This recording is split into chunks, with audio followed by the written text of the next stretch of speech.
Hello and welcome to Arbury Hall, the all-new 2019 venue for the Midlands Air Festival. After bursting onto the British Airshow scene last May with balloon launches as well as daytime and twilight air displays, the Midlands Air Festival was staged again this year with a host of new and returning performers. In this episode, we review just a small cross-section of the varied flying action at the show. Let's take a look at the lineup and running order. And perhaps the stars of the show, Team Raven with their 5 RV8s will fill the sky at the 6-minute mark. Paul Freeland joins the airshow circuit this year with his SF260, that's in 10 minutes. A wonderful warbird pair shortly after that, and we end with the Stampe Formation Flying Team. Well, the Midlands Air Festival was something of a late addition to our airshow schedule, attending for a short time on Sunday afternoon. Those visiting on the other days will have seen even more aerial action, including twilight displays by Airborne Pyrotechnics and Brendan O'Brien, as well as 2 jet aircraft at the show on Saturday, the Folland Nat T1 and Jet Provost Mark III. But our action gets underway not with either of those, but with Plain Sailing's PBY5A Catalina.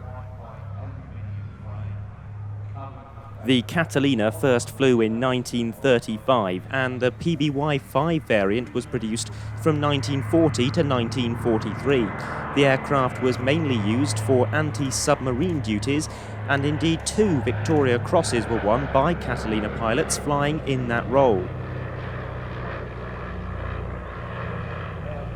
Most famously, Flying Officer John Cruikshank won his VC in 1994 for sinking a German U-boat despite having been shot in 72 places, and then flew much of the 5-hour flight back to safety despite lapsing in and out of consciousness and being almost unable to breathe. In the same year, Flight Lieutenant David Hornell of the Royal Canadian Air Force was posthumously awarded a VC as well for pressing home his attack, losing his own aircraft in the process.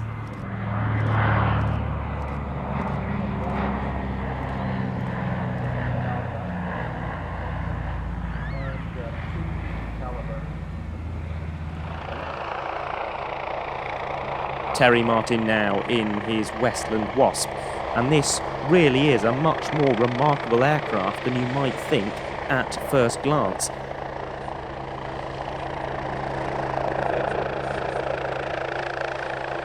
The Wasp is not only the first helicopter type to operate from small naval ships such as frigates, but also the first helicopter to disable an enemy vessel at sea.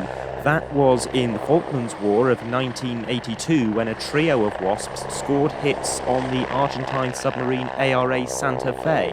The submarine was sufficiently badly damaged to prevent it from submerging, and the crew surrendered to British forces shortly afterwards.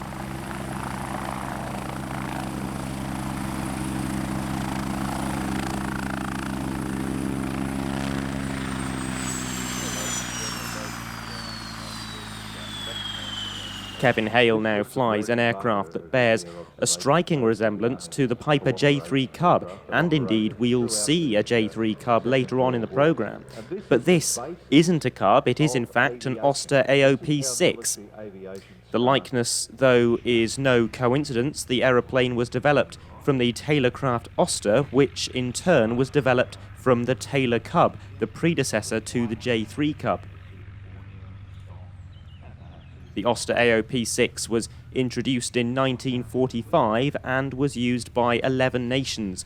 The AOP6 was phased out by the Royal Air Force and replaced with another updated version, the AOP9, in 1955.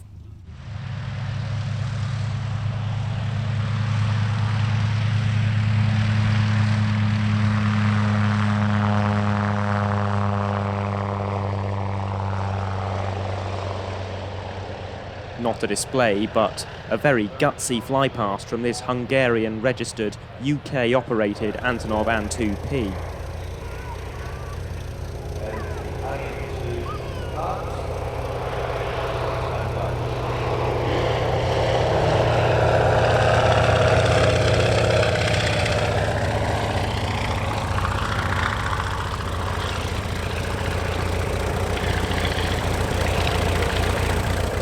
And here is the first formation team of the day, Team Raven with their 5 RV8s.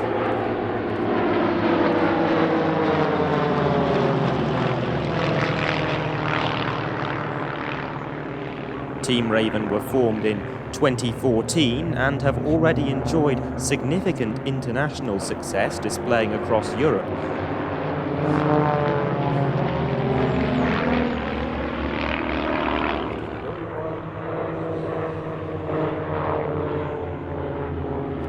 The name Raven is a play on the aircraft's name, RV. The RV8 is one of the most successful kit planes currently on the market, with a 180 horsepower Lycoming IO360 engine, a top speed of around 220 miles per hour, and a maximum load factor of +6 and -3G.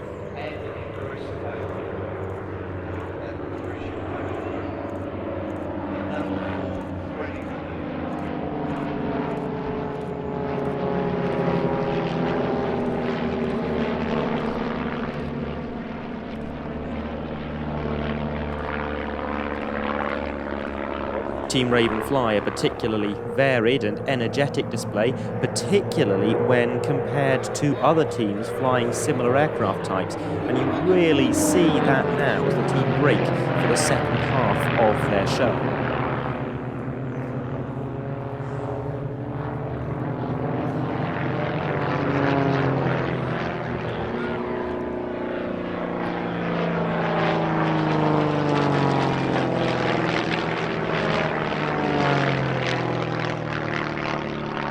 The routine includes some lovely opposition manoeuvres, including this one, the cross break.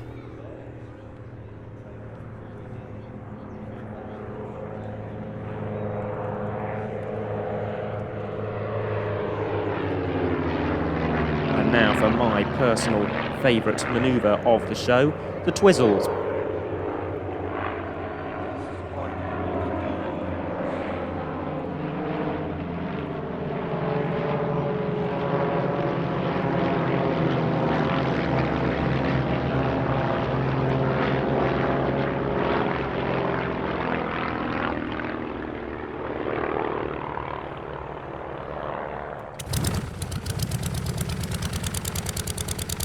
The Big Vic fan break ends Team Raven's hugely entertaining performance, and we turn now to something with rather less power in the form of Bob Grimstad's Fournier RF4D motor glider.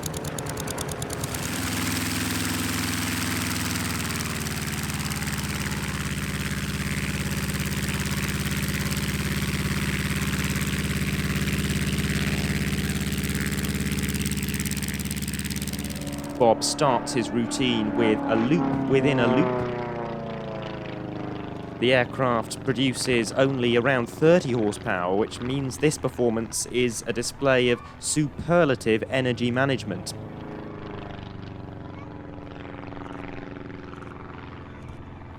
As well as being low on power, the Fournier's fuel system only really works when it's the right way up, so Bob has only a few seconds to perform some of these vertical manoeuvres before the engine cuts out.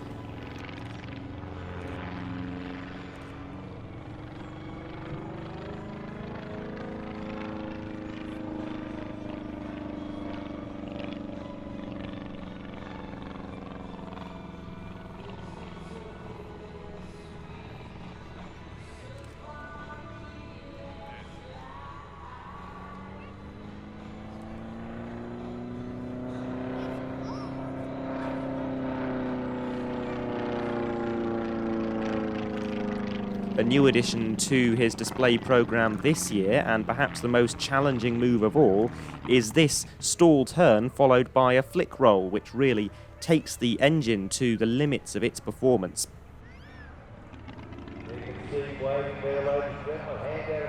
Bob has two canopies for this aircraft. He likes to fly his displays with the open top canopy so he can wave to the crowd at the end of the show.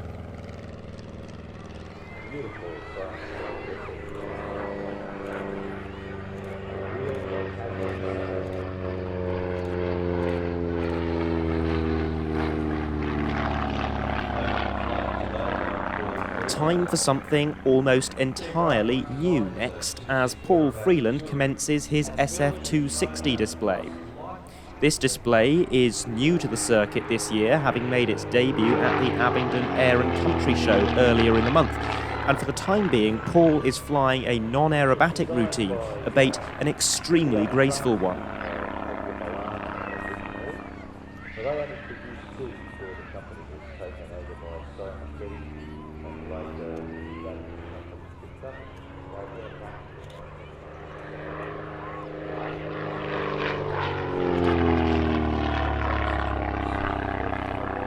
The Italian-designed SF260 first flew in 1964 and was designed as a trainer and light attack aircraft.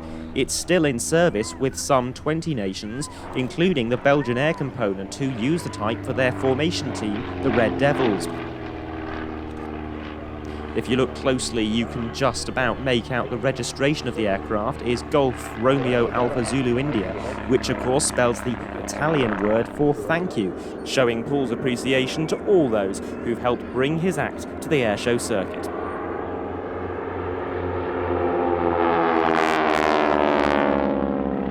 Those perennial entertainers of the UK airshow circuit now, the Aero Superbatics Wingwalkers, beginning their noisy display.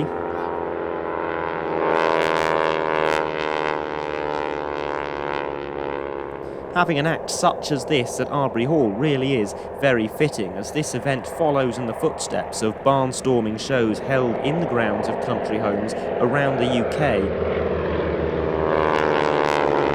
And the Wingwalkers are perhaps the best known act on the British circuit, trying to re-invoke the barnstorming era.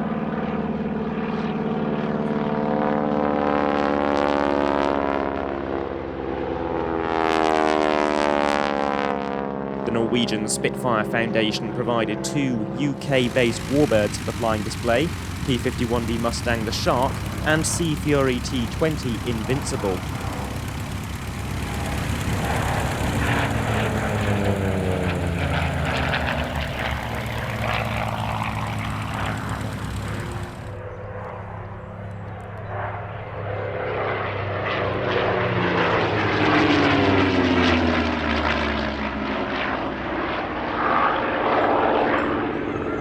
This Sea Fury was built in 1950 and went pretty much straight into storage. It was later used as a target tug by West Germany before being involved in a serious accident back in the UK in 1990. She then spent time in New Zealand and the UK being restored and returned to Duxford in 2009.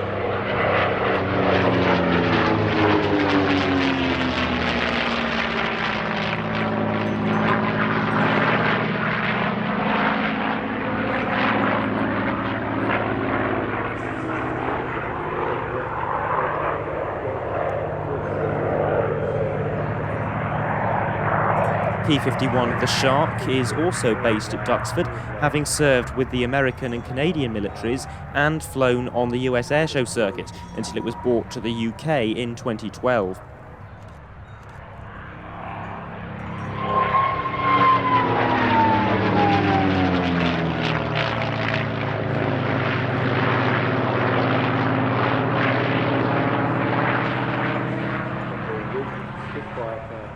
It's a big wave as they look back.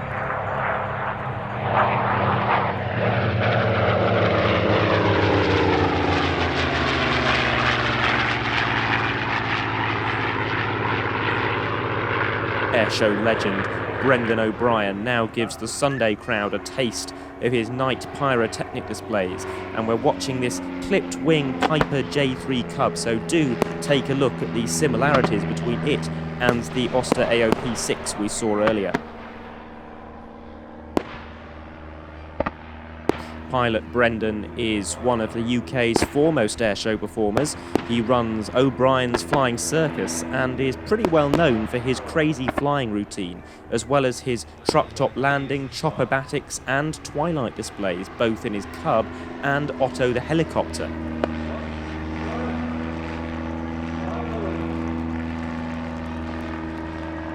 The final act in our programme today is the Stampe Formation Flying Team.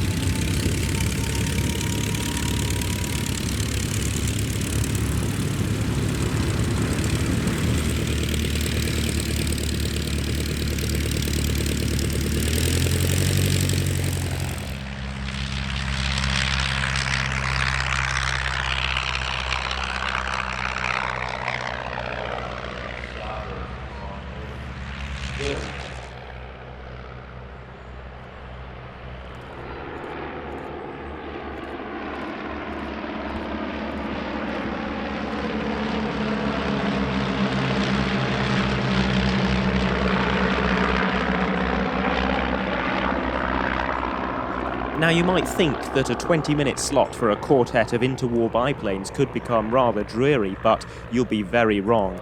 The Stomp team put on a surprisingly energetic display with these Belgian-designed training and touring aircraft which trace their roots back to the early 1930s. Only 35 of the type had been built by the Second World War though, of which just one survived the conflict by flying to the UK in 1941. Post-war, the manufacturers produced a further 65 aircraft for the Belgian Air Force, with nearly 1,000 more being built under licence in France and Algeria. The type served with 3 air forces, 4 if you include the liberated example inducted into the Royal Air Force in 1941, and the type was retired from active service in 1975.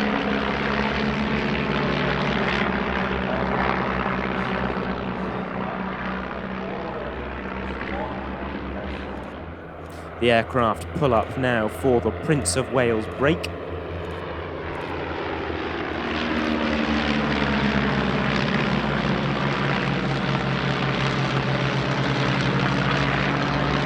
The aircraft now reform, this time in line astern.